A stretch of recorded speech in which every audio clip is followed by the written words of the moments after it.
Hello and welcome to today's video lecturing.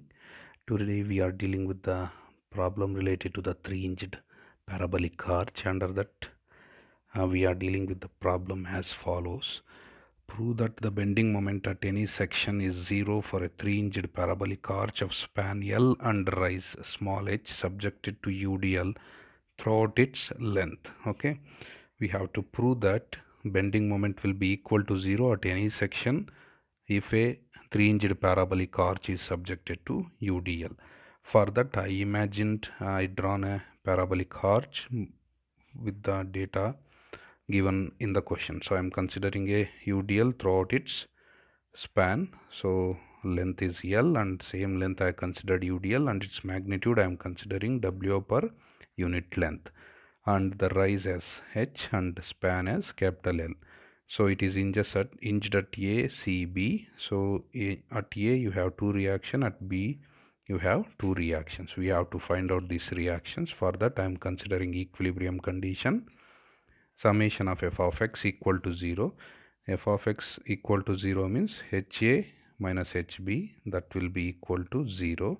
Then HA, HB equal to 0. I am considering that one as H. Okay.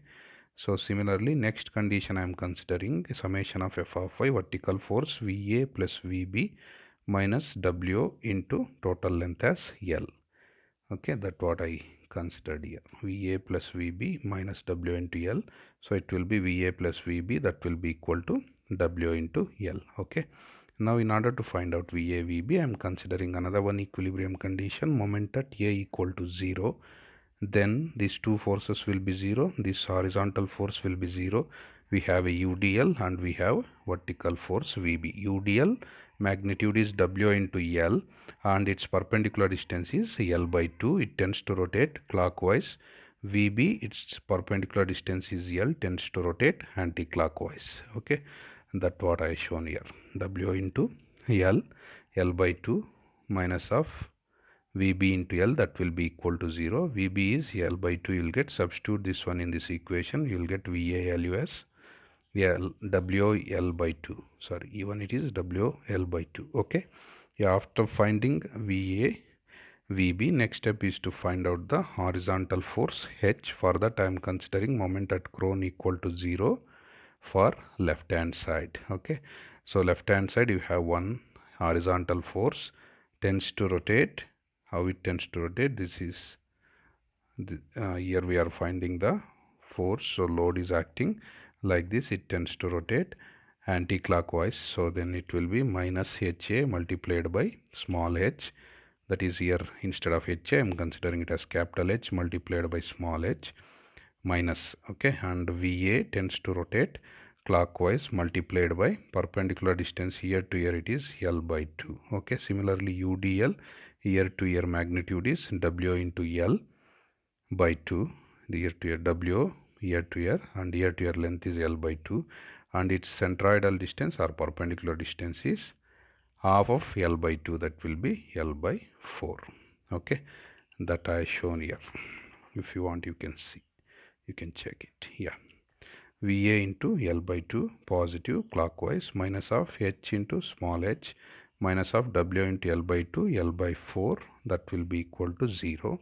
From that we can easily find out horizontal force as a value as WL square by 8 H. H is a rise, L is a span, and capital H is horizontal thrust, W is a load. Okay. And after finding the reaction, next step is to find out the rise and slope equation. This is the same procedure what we followed for all the problem. Y will be equal to 4h x divided by L square whole multiplied by L minus x, and we have the same notations we are following, so no need of substituting any values here. This is rise equation, and differentiate this equation with respect to x, you will get the slope equation. Okay. After finding rise and slope equation, next step is to calculate the bending moment. Okay, in order to calculate bending moment, see I am considering portion A to C.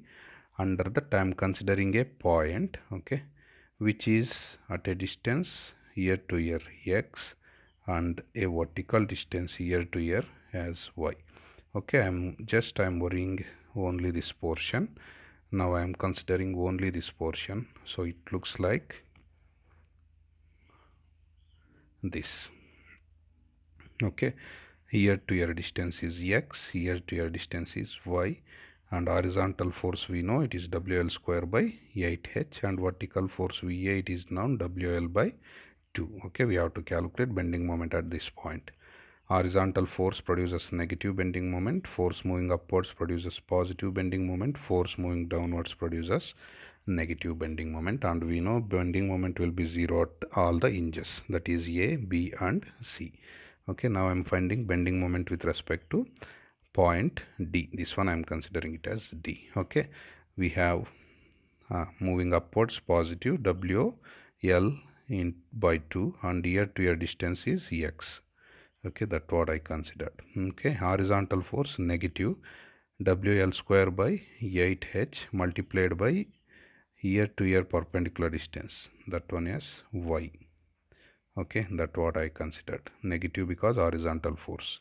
This is acting downwards, so it is negative. Minus of here to here distance we know x. So W into x, that is the magnitude of UDL, and its centroidal and its perpendicular distance from D, here to here distance will be half of here to here, so it will be x by 2. It will be x by 2. Okay, so that's what I consider, minus W into x by 2. Further what I considered means that is minus W into x by 2.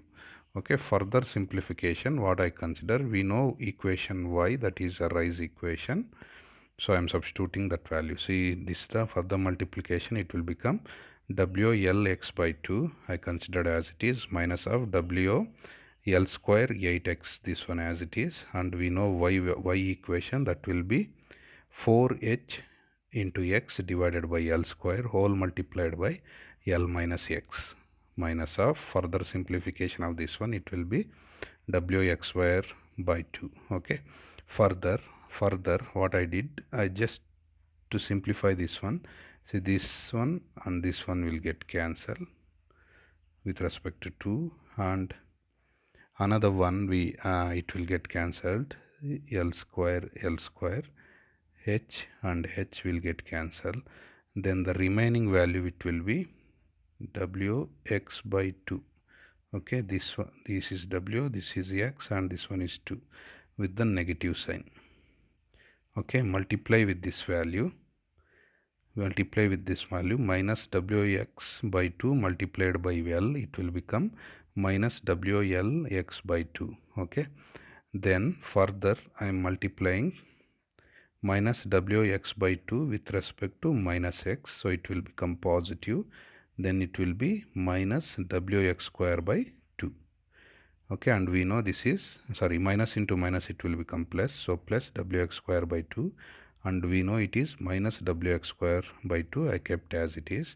Now these two terms are same, get cancelled out, these two terms are same, get cancelled out, it will become 0. That indicates it will become 0. That indicates even if you consider any section bending moment for a 3-hinged parabolic arch subjected to the UDL throughout its span, it will be always equal to 0. Okay, bending moment is always equal to 0 if a 3-hinged parabolic arch is subjected to UDL throughout its span, that is uniform UDL throughout its span. Okay, that's the conclusion given. Hence it is proved that bending moment at any section is 0 for the 3-hinged parabolic arch subjected to UDL for full length. Okay, there ends your proof. Okay, next class we will see some more problems related to the arches. Thank you.